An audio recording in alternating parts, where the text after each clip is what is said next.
Madame, Monsieur, bonjour ou bonsoir. Merci de votre fidélité au programme de Mikuba, radio et télévision. Nous nous retrouvons pour un nouvel invité du jour, qui est aujourd'hui Eric Sibamba. Bonjour et bienvenue. Bonjour Ibrahim. Alors ça se lit Sibamba ou Chibamba? C'est Chibamba. Chibamba, Voilà. Je m'en doutais. Eric Chibamba, vous êtes journaliste d'investigation et rédacteur en chef dans un média en ligne à Lubumbashi. Dites-nous-en un peu plus. Oui, en fait, je suis journaliste d'investigation, mais aussi rédacteur en chef au journal en ligne Congo Durable. C'est un journal qui a pour... au départ, on pense à l'environnement. C'est pourquoi vous sentez Congo Durable. C'est tout ce qui est durable. Nous parlons mine, nous parlons environnement dans notre journal, mais de temps en temps, on frôle aussi la politique du pays parce que on ne peut pas s'en passer. Oui, voilà. Presse en République démocratique du Congo, justement, son rôle ou sa place dans la diffusion des fake news. C'est le sujet autour duquel nous allons nous entretenir avec vous qui êtes un journaliste et professionnel, bien entendu, parce qu'aujourd'hui, il faut nuancer, amateur, professionnel. Pour commencer, parlez-nous un peu de la presse en ligne en RDC. C'est un milieu qui est prometteur. Oui, en fait, aujourd'hui, la presse en ligne en République démocratique du Congo, c'est un milieu prometteur si on fait du bon travail. Faire du bon travail, c'est avoir une bonne information, une information vérifiée et vérifiable. Et ça permet que même les lecteurs, ceux qui te lisent, te donnent de la crédibilité et aussi que tu prennes une place dans le monde de médias en ligne. Et voilà, toute place se mérite. Et aujourd'hui, comme Congo Durable, quand on parle de Congo Durable, on voit quand même des articles fouillés, des articles bien documentés.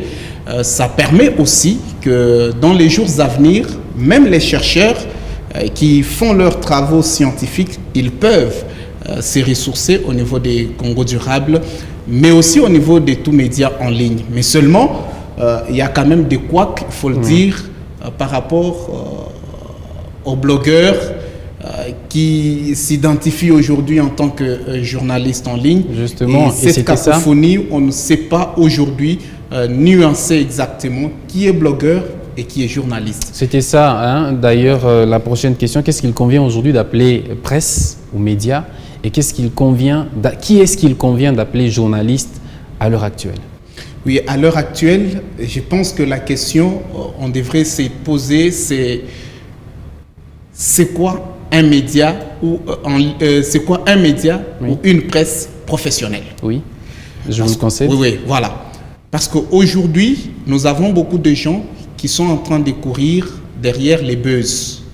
Quelqu'un qui se réveille le matin, qui s'est dit qu'il est journaliste, qui est venu dans cette profession parce qu'il a vu Ibrahim mettre une jolie veste et il s'est dit, enfin, nous commencerons à mettre des jolies vestes chaque jour. Pourtant, on a travaillé pour arriver à se payer cette veste. Oui. Alors, ceux qui arrivent aujourd'hui, les arrivistes, ils viennent avec l'esprit d'être déjà Ibrahim. Pourtant, Ibrahim a commencé quelque part, il a dû travailler et conséquence, c'est qu'on n'est plus dans le professionnalisme, on diffuse n'importe quoi pourvu qu'on ait de l'audience. Et ça, c'est un danger. Vous voyez, il suffit de suivre aujourd'hui. Vous savez, si vous revenez un peu à l'idée première de la création du journal, si vous avez lu Herta Exorg, quand on a créé le journal, qui aujourd'hui est devenu presse, média, tout ce qu'on a, l'idée était d'informer, former et divertir. Et très souvent, c'était pour s'occuper de ceux-là qui restaient à la maison. Vous voyez, parce que les hommes sortaient. Mais aujourd'hui, les gens qui viennent dans le média, parce que ça a évolué, et aujourd'hui, les gens qui viennent dans le média, ils ne comprennent pas qu'ils ont pour mission d'informer, former et divertir. Et ils commencent à déformer, et c'est cet effet de déformer qui fait de telle sorte qu'aujourd'hui, on est un peu dans un fourre-tout. Et pour reconnaître cette fois-là un journaliste professionnel ou un média professionnel, c'est un média qui d'abord respecte ces trois objectifs, premier de la création des médias, informer, former et divertir.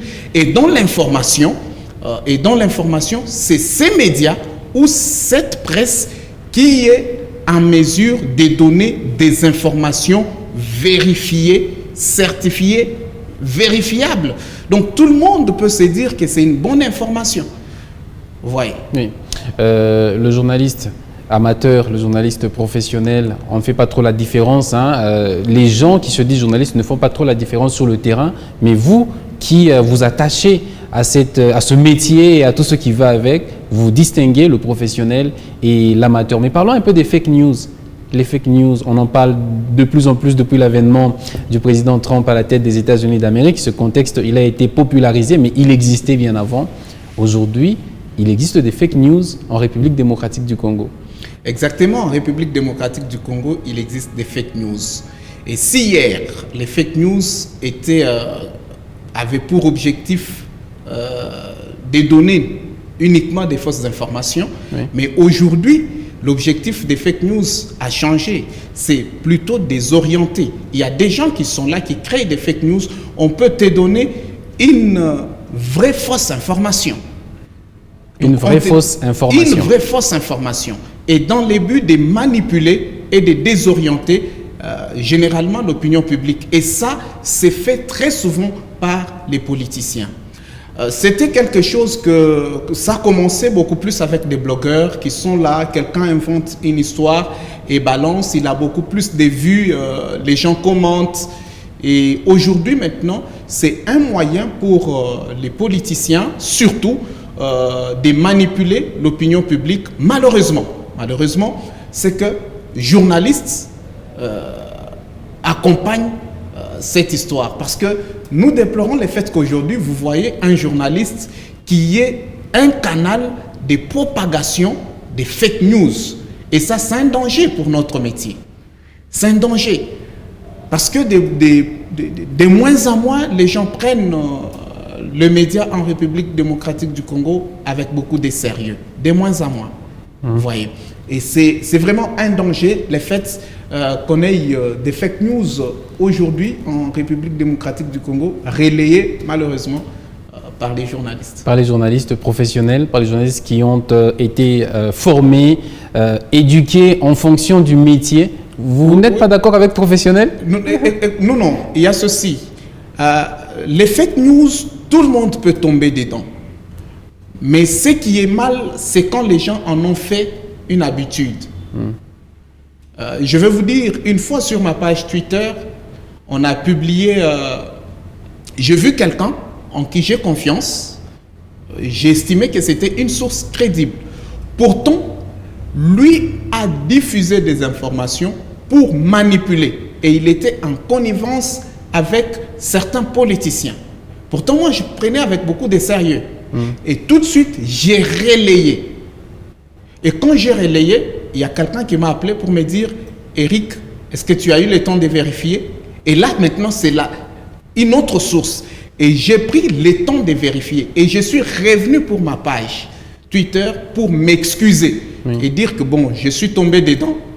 Tout le monde peut tomber dedans. Mais c'est là qu'il y a le professionnalisme. Vous voyez? Et lorsque je suis revenu sur cette information pour dire je fais confiance à cette source, malheureusement sans vérifier, je viens de vérifier, je me rends compte que c'est une ancienne information mise sur les lieux publics aujourd'hui dans les buts de nuire. Oui. Aujourd'hui, qu'est-ce que le journaliste professionnel et même amateur qui aspire au professionnalisme doit avoir comme démarche pour déceler les fake news dans les infos qu'il reçoit? Je viens de le dire, la première des choses, c'est vérifier l'information. Ouais, c'est pourquoi il est demandé aux journalistes d'avoir un carnet d'adresses fourni. Aujourd'hui, nous nous cachons derrière l'idée selon laquelle, surtout les officiels, ne donnent pas des informations, ils sont bloqués. Mais vous savez que tout travail n'est pas facile, même s'il y a une loi qui traîne jusqu'aujourd'hui pour être promulguée, une proposition de loi qui traîne sur l'accès aux sources d'informations qui traîne jusqu'aujourd'hui.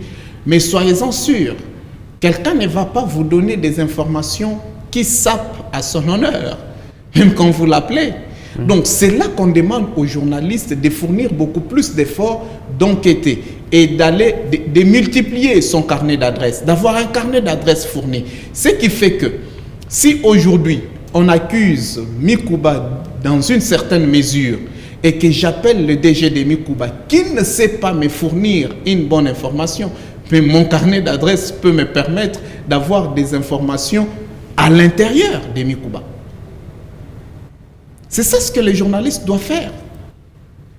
Pour donc vérifier l'information. On vérifie l'information, on a des certitudes sur la véracité de cette information, c'est alors qu'on peut la diffuser.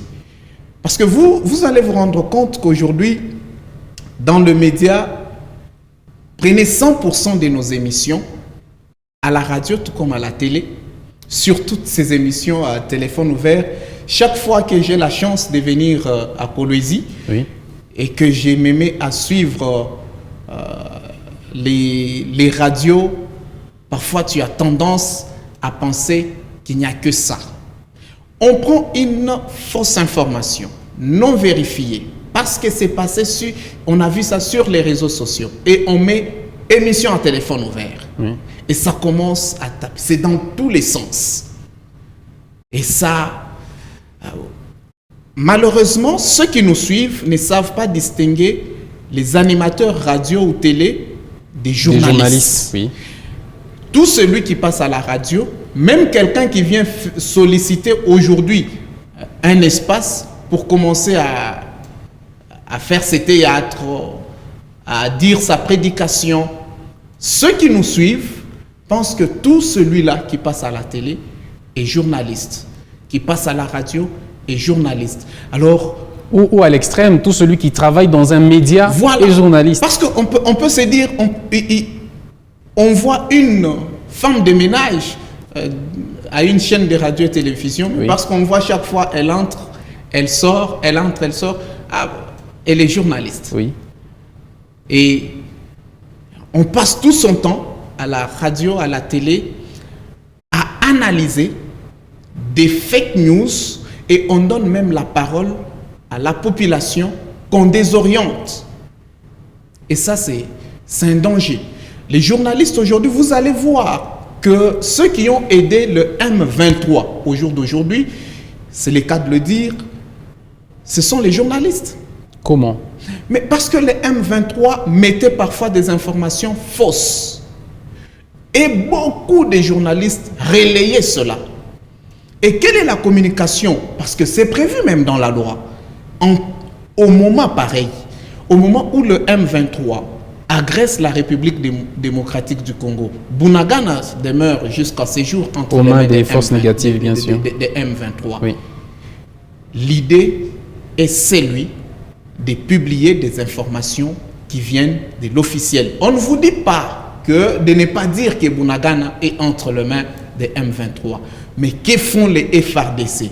Mais vous allez vous rendre compte, malheureusement, que certains journalistes, pas tous, certains, prennent des fausses informations mises en ligne par ceux qui attaquent la République démocratique du Congo, et ils pensent faire du buzz avec cela. Pourtant, le civisme lui-même nous demande aussi d'avoir un peu de patriotisme.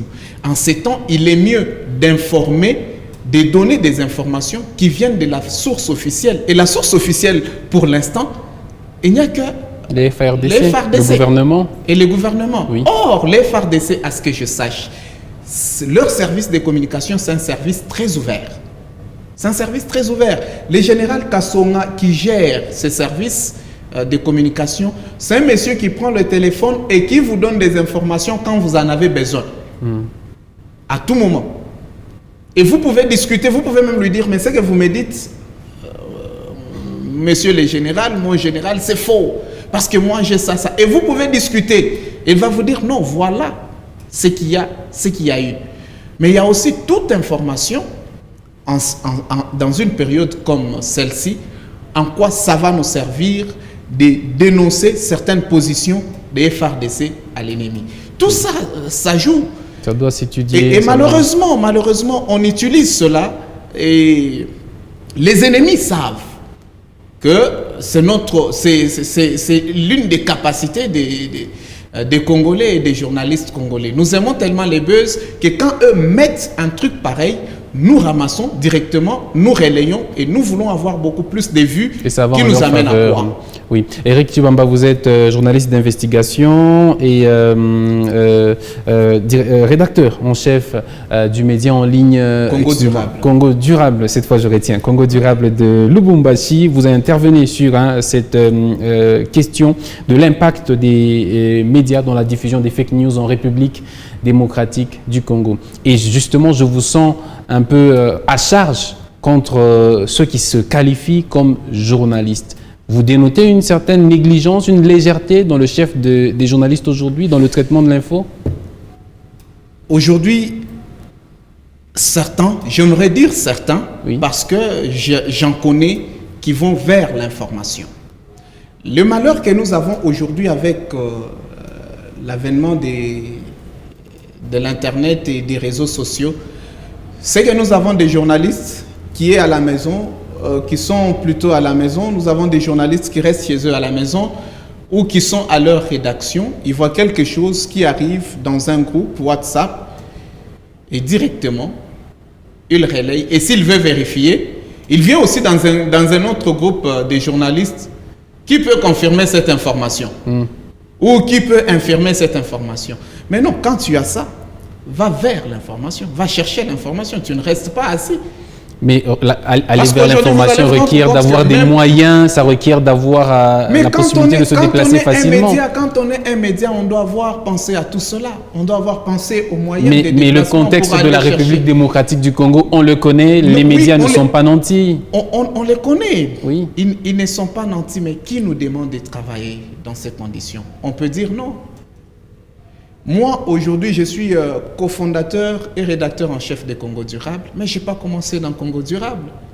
Je travaille dans plusieurs médias. Il y a des médias avec lesquels nous nous sommes séparés à l'amiable. Oui. Il y a aussi des médias qui nous ont sollicités, mais vu, vous savez, faire le travail d'investigation, c'est de la passion. Justement. Ça demande aussi des moyens. Et du temps. Et du temps. Vous voyez. Mais quand je trouve qu'il n'y a pas de moyens à mettre pour ne pas désorienter la population, mieux vaut arrêter. Mais le malheur, c'est que nous préférons balancer ces fake news. Quand nous les balançons, les gens vous appellent et tu te contentes de ces appels et tu te dis non, les gens m'ont lu, les gens ont vu notre média. Hein? Et puis ça t'amène à quoi? Tu as gagné quoi? Parce que nous sommes dans une situation telle que ça demande des moyens pour avoir de l'information, mais parce que tu as diffusé les fake news, tu as gagné quoi en retour? Votre conclusion? Tu gagnerais aussi, le média gagnerait en grandeur, ce qui pourra faire en sorte qu'on ait des annonceurs, et toi-même journaliste, tu gagnerais aussi en valeur. En considération. Votre conclusion en une minute? On y est déjà. Ma conclusion, c'est qu'aujourd'hui, les journalistes que nous sommes, nous devons éviter des fake news, nous devons vérifier les informations. C'est déplorable de constater qu'un journaliste prenne des fake news et les diffuse. Et quand il diffuse, il met aussi à vérifier. Tu attends que qui vérifie pour toi? Pourtant, c'est toi, les journalistes, qui dois informer. C'est quand même déplorable. Nous devons avoir le temps de vérifier les informations, les vérifier et les diffuser parce que le média, nous avons un aspect pédagogique. Au-delà de l'information que nous donnons, nous avons pour mission informer, former et divertir. Mais dans la formation, c'est une mission pédagogique qui nous revient. Les journalistes doivent connaître aussi que par rapport, je vais conclure par là, par rapport à la liberté d'expression, on ne peut pas diffamer par des fake news et puis quand on est interpellé et afficher la victimisation dans le sens que je suis victime de mon travail, oui. On étouffe la liberté de presse et la liberté d'expression. Pensons à ce que dit la loi. Merci. Un journaliste doit connaître aussi les codes pénals congolais, ce qu'il dit. Merci. Eric Chibamba, vous êtes journaliste d'investigation et rédacteur en chef du magazine Congo Durable, œuvrant à Lubumbashi. Merci d'avoir répondu à nos questions. On vous retrouvera peut-être prochainement sur une autre question de la presse ou d'actualité politique, parce que tout le monde fait un peu de la politique en RDC. C'est la fin de cet invité du jour. C'est ce qui tue malheureusement cette profession. C'est la fin de cet invité du jour. Merci de l'avoir suivi. On se retrouve très prochainement sur Mikuba.